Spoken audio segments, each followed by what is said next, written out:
అఘోరి లీలలు భయపెడుతున్నాయి. అఘోరి అలియాస్ శ్రీనివాస్ను మోకిల పోలీసులు విచారించారు.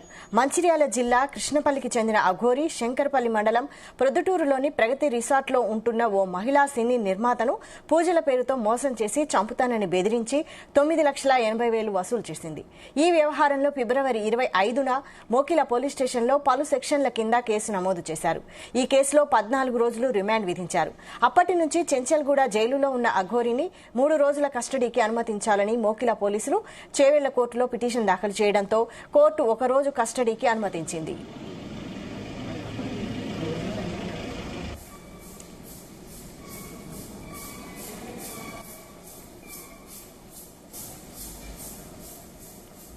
కోర్టు 1 రోజు మాత్రమే అనుమతి ఇవ్వడంతో అఘోరి పోలీస్ స్టేషన్ కు వస్తున్న విషయం, సీన్ రీకన్స్ట్రక్షన్, రిమాండ్ తరలింపు తదితర అంశాలను చివరి నిమిషం వరకు పోలీసులు గోప్యంగా ఉంచారు. మోకిల సీఐ వీరబాబు సుమారు 4 గంటల పాటు అఘోరిని విచారించారు. సదరు మహిళా సినీ నిర్మాత ఎలా పరిచయం అయ్యారు, మొదటిసారి ఎక్కడ కలుసుకున్నారు, ఎన్ని రోజులు వాళ్లతో ఉన్నావు, పూజలు ఎక్కడ చేశారు, ఆమె వద్ద నుంచి ఎన్ని లక్షలు తీసుకున్నావు, తీసుకున్న డబ్బుతో ఏం కొనుగోలు చేశావు, మిగిలిన డబ్బు ఇప్పుడు ఎక్కడుంది, ఇవన్నీ ఎందుకు చేస్తున్నావు, నీ వెనకాల ఎవరున్నారంటూ ప్రశ్నల వర్షం కురిపించారు. అడిగిన ప్రశ్నలకు అఘోరి ఓపిగ్గా సమాధానం చెబుతూ సహకరించినట్లు పోలీసులు తెలిపారు.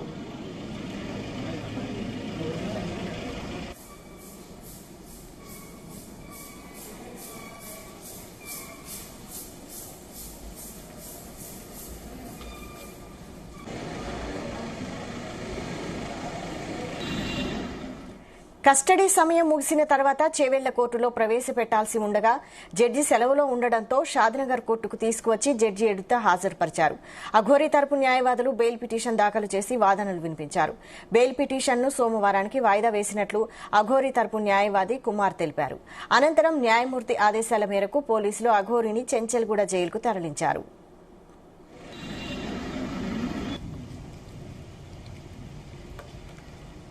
ఇదే అంశంపై మరిన్ని details crime bureau chief Raviteja అందిస్తారు. రవితేజ, అఘోరికి చేవెళ్ల కోర్టు 14 రోజులు రిమాండ్ విధించడంతో రిమాండ్ లో భాగంగా చెంచల్గూడ జైలుకి తరలించడం జరిగింది. మళ్ళీ మోకిల్లా పోలీసులు ఈ కంప్లైంటర్ కి అక్యూజ్డ్ కి ఇద్దరికి పరిచయం ఎక్కడ ఏర్పడింది, ఎలా ఏర్పడింది, ఎన్నిసార్లు కలిశారు, ఏ రకంగా అక్యూజ్డ్ అఘోరి శ్రీనివాస్ డబ్బులు తీసుకున్నాడు, ఏ రూపంలో తీసుకున్నాడు, ఎక్కడెక్కడ తీసుకున్నాడు, ఆ వివరాలన్నీ కూడా పోలీసులు ఇన్వెస్టిగేషన్ పర్పస్ లో భాగంగా కస్టడీలోకి తీసుకొని నిన్న విచారించి 4 గంటల పాటు మోకిల్లా పోలీస్ స్టేషన్ లో అఘోరిని విచారించిన తర్వాత ఈ బాధితురాలు ఎలా కలిసింది, ఎప్పుడు కలిసింది, ఈ షార్ట్ పీరియడ్ పరిచయంలోనే మీరు 14 లక్షల వరకు ఎలా వసూలు చేయగలిగారు, అకౌంట్ నెంబర్ ద్వారా బాధితురాలు డబ్బులు పంపించినటువంటి మాట వాస్తవమేనా, మీరు పూజల పేరుతో ఉజ్జయిని తీసుకెళ్లి అక్కడ బంధించి బెదిరించి కత్తులున్నాయి, గన్నులున్నాయి, ఈ పూజ విఫలమైపోతుంది, మీ కుటుంబం రోడ్డు పాలవుతుంది, ఇలా నిజంగా మీరు బెదిరించారా లేదా అంటూ కూడా తనను స్వయంగా ఎస్హెచ్ఓ మోకిల్లా తన ఎదురుగా కూర్చోబెట్టుకొని తను అడిగినటువంటి ప్రతి క్వశ్చన్ కి ఏం సమాధానం ఇస్తుంది అఘోరి అంటూ కూడా తెలుసుకొని అదంతా కూడా వీడియో స్టేట్మెంట్ రికార్డ్ చేసినట్టుగా తెలుస్తుంది. ఒక పక్క పోలీసులు ఈ వాంగ్మూలం అంతా కూడా రికార్డ్ చేసుకొని అది కోర్టులో కూడా ప్రొడ్యూస్ చేసినట్టుగా తెలుస్తుంది. ప్రతిదీ కూడా తనకు తెలిసినట్టు కొన్ని, తెలియనట్టు కొన్ని, నేను ఆ రకంగా వ్యవహరించలేదు, తను అసలైనటువంటి బాధితురాలు కాదు, కంప్లైంటర్ వెనుక ఇంకో ప్రముఖ వ్యక్తి ఉన్నాడు, ఆ వ్యక్తి ద్వారా ఈ అమ్మాయి తనకు టచ్ లో వచ్చింది, అసలు ఈమె ఎక్కడ కూడా డబ్బులు పే చేయలేదు, ఎవరైతే పూజలు చేయించుకోవాల్సి వచ్చినటువంటి ఆ వ్యక్తి మాత్రమే నాతో కాంటాక్ట్ లో ఉన్నాడు, మధ్యవర్తిగా మాత్రమే ఈ బాధితురాలు వ్యవహరించింది, తను నా పేరు చెప్పుకొని మిగతా డబ్బులు కూడా తను కాజేసింది అంటూ మాత్రం నిందితురాలుగా ఉన్నటువంటి అఘోరి ఈ విషయాన్ని పదే పదే మీడియా ముందు కూడా తెలియజేసింది. అసలు వాస్తవానికి అఘోరితో పూజ చేయించుకోవాలనుకున్నటువంటి వ్యక్తి ఎవరు, ఇప్పుడు కంప్లైంట్ ఇచ్చినటువంటి బాధితురాలు మధ్యవర్తిగా వ్యవహరించి ఆ మధ్యవర్తితోటే ఈ కంప్లైంట్ పెట్టించి అఘోరిని బుక్ చేసే ప్రయత్నం చేశారనే ఒక కోణంలో కూడా కొన్ని అనుమానాలు వ్యక్తం అవుతా ఉన్నాయి.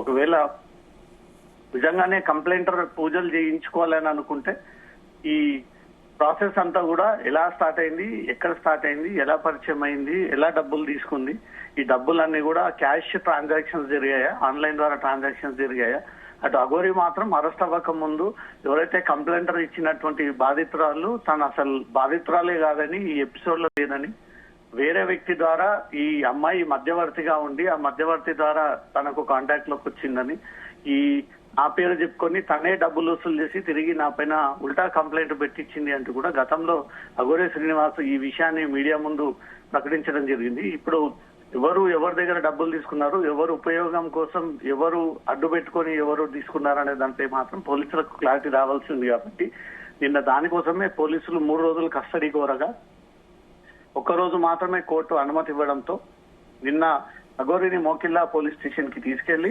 మోకిల్లా పోలీస్ స్టేషన్ లో 4 గంటల పాటు విచారించి తన లైఫ్ స్టైల్, తన పూర్వ ట్రాక్ రికార్డ్స్, ఇంకా ఎవరైనా డబ్బుల పేరుతో వసూలు చేయడము, తన మొబైల్లో ఇంకేమైనా ఎక్స్ట్రాక్షన్ కి సంబంధించినటువంటి వీడియోలు ఉండడము, ఇంకా ఎవరైనా అమ్మాయిలను ట్రాప్ చేసిన ఆ వివరాలన్నీ కూడా ఈ 4 గంటల్లో పోలీసులు పూర్తిగా వాంగ్మూలం రూపంలో ఆ స్టేట్మెంట్ అంటూ కూడా సేకరించి తిరిగి ఏవెల్లా కోర్టులో జడ్జి అందుబాటులో లేకపోవడంతో షాద్నగర్ కోర్టు ఇన్ఛార్జ్ గా ఉన్నటువంటి జడ్జి ముందు ప్రొడ్యూస్ చేయడము, ఇమీడియట్ గా ఇటు అఘోరి తరఫున అపాయింట్ అయినటువంటి న్యాయవాది కూడా తనకు బెయిల్ కావాలంటూ కూడా గతంలోనే ఆ పిటిషన్ దాఖలు చేసి ఉండడము, ఆ బెయిల్ పిటిషన్ పై వాదనలు తిరిగి సోమవారం నాడు వింటామంటూ కూడా తిరిగి వాయిదా వేసినట్టుగా తెలుస్తోంది. తిరిగి యాజ్ టీజ్ గా అఘోరిని చెంచల్గూడ జైలుకి రిమాండ్ లో భాగంగా తరలించడం జరిగింది. ఈ 4 గంటల పాటు పోలీస్ స్టేషన్ లో జరిగినటువంటి వ్యవహారాన్ని అంతా కూడా పోలీసులు కోర్టులో ప్రొడ్యూస్ చేశారు. ఈ కేసుకు సంబంధించి తను ఏం చెప్తా ఉంది, అసలు ఫ్యాక్ట్స్ ఏంది, తన వాదన ఒక రకంగా ఉంది, బాధితురాలు ఇచ్చినటువంటి కంప్లైంట్ ఒక రకంగా ఉంది, ఈ 2 మ్యాచ్ అవుతున్నాయా లేదా, ఈ వివరాలన్నీ కూడా పోలీసులు కోర్టు ముందు ప్రొడ్యూస్ చేశారు. ఈ సోమవారం నాడు జరగబోయేటువంటి బెయిల్ పిటిషన్ వాదనపై కూడా ఈ 2 వైపు ఉన్నటువంటి వాదనలు అటువైపు ఇటువైపుగా న్యాయవాదులు విన్న తర్వాత కోర్టు ఒక అభిప్రాయాన్ని వ్యక్తం చేసేటువంటి అవకాశం ఉంది. Vaishali. Right, thank you Raviteja.